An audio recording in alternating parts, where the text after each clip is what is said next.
Olá, boa noite. O ex-prefeito de Rio Largo, Toninho Lins, que foi preso ontem no Recife, já está em Alagoas. Toninho Lins foi conduzido pela PF para o sistema prisional, onde vai cumprir a pena por crimes como improbidade administrativa. Este é um dos destaques do Jornal do Estado e você vai ver também.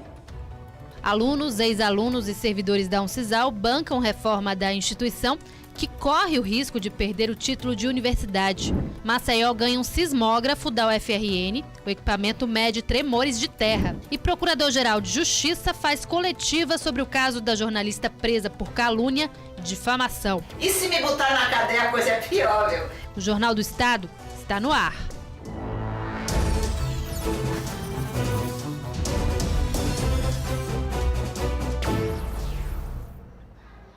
O ex-prefeito de Rio Largo, Toninho Lins, preso pela Polícia Federal de Pernambuco, chegou na tarde de hoje a Alagoas e já foi levado ao sistema prisional. A prisão do ex-prefeito, que estava foragido há cerca de 2 meses, ocorreu por conta de uma denúncia anônima.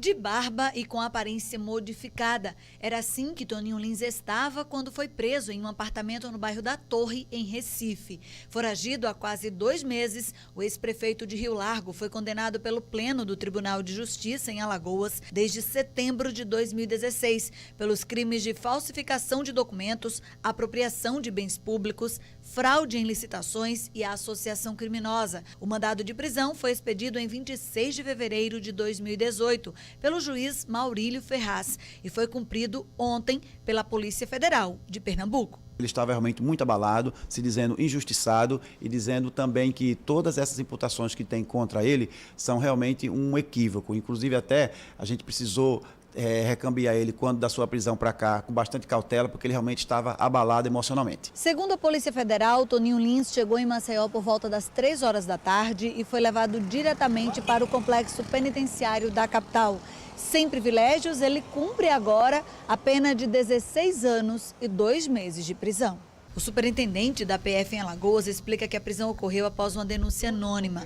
O endereço e todos os detalhes foram repassados 3 dias antes do cumprimento do mandado. Com base nessa denúncia, a gente tinha a obrigação de verificar e foi encaminhado para a Polícia Federal no estado de Pernambuco para que eles tomassem as providências e verificassem a veracidade dessa informação, que foi confirmado. A pena já está sendo executada. A greve dos peritos e médicos legistas de Alagoas já traz dificuldades nas investigações de crimes em todo o estado. A falta de evidências que deveriam ser coletadas pelos profissionais vem prejudicando o trabalho dos delegados na elucidação dos casos. A preocupação do presidente do Sindicato dos Delegados da Polícia Civil de Alagoas é grande, já que a greve dos peritos e médicos legistas interfere e compromete as investigações. A perícia tem condições de gerar prova técnica, né, para uma investigação policial, então é um prejuízo grande essa ausência dos peritos no local do crime. Só para se ter uma ideia da importância da perícia, no caso do ambulante morto nesta segunda-feira, não foi coletada nenhuma prova técnica, diferente do assassinato ocorrido na semana passada dentro de um ônibus, quando os peritos conseguiram coletar digitais, ao que tudo indica, dos criminosos. Sem a perícia para coletar, por exemplo, cartuchos e munições no local do crime, o delegado diz que a Polícia Civil tem que começar a investigação do zero. Todo esse arcabouço que poderia ser probatório e uma prova técnica, que é uma prova mais irrefutável, digamos assim, ela infelizmente se perdeu. Mas não quer dizer que a gente não possa e não tenha condições de chegar aos autores do crime. Os peritos e médicos legistas entraram em greve, a princípio, por 48 horas nesta segunda-feira. A categoria reivindica reajuste salarial e diz que o governo não está aberto ao diálogo. Mesmo com o comprometimento das investigações, o delegado é solidário à greve. Todas as lutas que os peritos enfrentam em relação à questão de reposições, a questão em relação a concurso, nós respeitamos, nos ressentimos, porque de qualquer maneira isso impacta nas nossas investigações, mas a polícia tem que trabalhar com o que tem. Bom, de acordo com o Sindicato dos Peritos Oficiais de Alagoas, a categoria vai finalizar a paralisação amanhã e depois deve avaliar o movimento. O Procurador-Geral de Justiça, Alfredo Gaspar de Mendonça, falou hoje sobre a prisão da jornalista Maria Aparecida. Ela responde a processos por calúnia, injúria e difamação e foi presa a pedido do Ministério Público por uma ação que tramitava desde 2015. Um caso cercado de polêmica. A prisão foi decretada no dia 27 de março, mas só nesta segunda-feira, dia 23 de abril, Maria Aparecida foi presa preventivamente e levada para o presídio Santa Luzia. Segundo o Ministério Público, a jornalista, de 68 anos, não apresentou provas que sustentassem os argumentos narrados nos textos escritos em seu blog, o Encare os Fatos. Em 2015, ela faz várias denúncias contra o então secretário de Segurança Pública, Alfredo Gaspar de Mendonça, atual Procurador-Geral de Justiça do Estado. Em fevereiro deste ano, ela gravou um vídeo com ironias. Você sabe que uma pessoa fraude é o doutor Alfredo Gaspar de Mendonça. Sabe por que, doutor Alfredo, falou isso? Pode me processar, não tem medo de processo. E se me botar na cadeia, a coisa é pior, viu?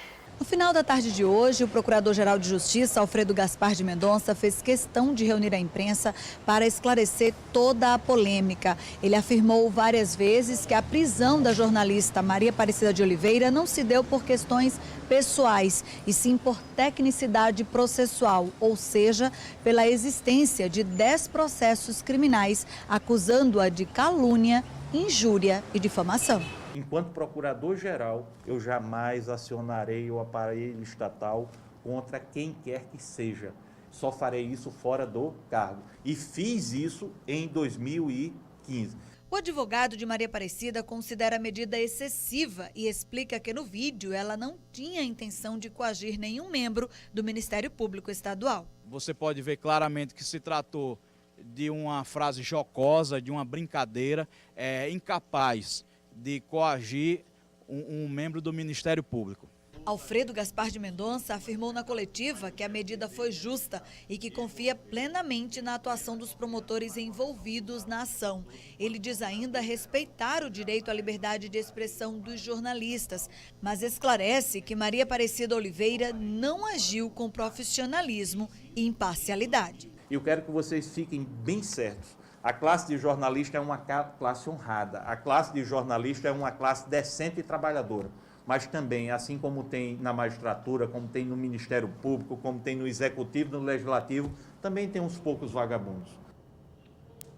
Os promotores autores da denúncia requereram que Maria Aparecida seja citada nos processos aos quais responde e depois disso que a prisão seja convertida em outras medidas cautelares, como não alterar endereço sem autorização da Justiça. A Uncisal precisou de ajuda financeira de alunos, ex-alunos e servidores para conseguir manter o status de universidade. A instituição vai passar em breve por uma avaliação e a ausência de itens importantes poderá rebaixar a nota da universidade. Às vésperas de ser avaliada novamente, a instituição poderia pontuar de forma negativa em alguns quesitos. O risco de perder o status de universidade existia. Era preciso realizar mudanças estruturais. São vários quesitos estruturais, pedagógicos, e encontramos algumas coisas que estavam em desacordo com alguns quesitos que são avaliados. Em média, a cada 5 anos, as universidades passam por um processo de recredenciamento feito pelo Ministério da Educação. A última avaliação realizada na Uncisal foi em 2011. Mas uma nova está marcada para o mês que vem, entre os dias 6 e 12. Por isso, o reitor da universidade teve a ideia de convocar uma força-tarefa solidária. O grupo SOS Uncisal Ex-Alunos surgiu e, através de doações de dinheiro e de serviços, conseguiu dar início à obra. Essa parte, principalmente, está sendo bancada com o esforço de muitas pessoas.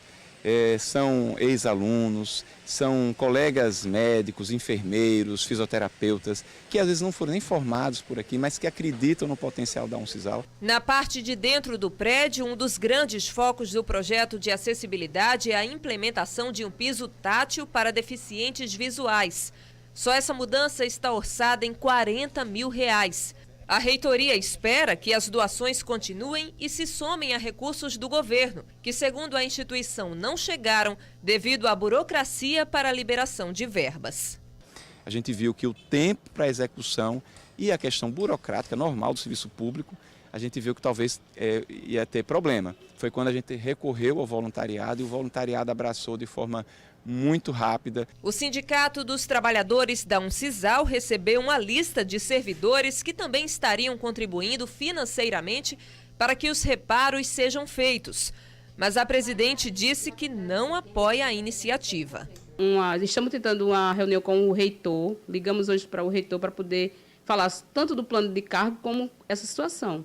Porque a gente não concorda, a gente acha que isso é responsabilidade do governo do Estado, os reparos da Uncisal é responsabilidade do governo do Estado e o servidor, aluno, não tem nenhuma responsabilidade com essa questão.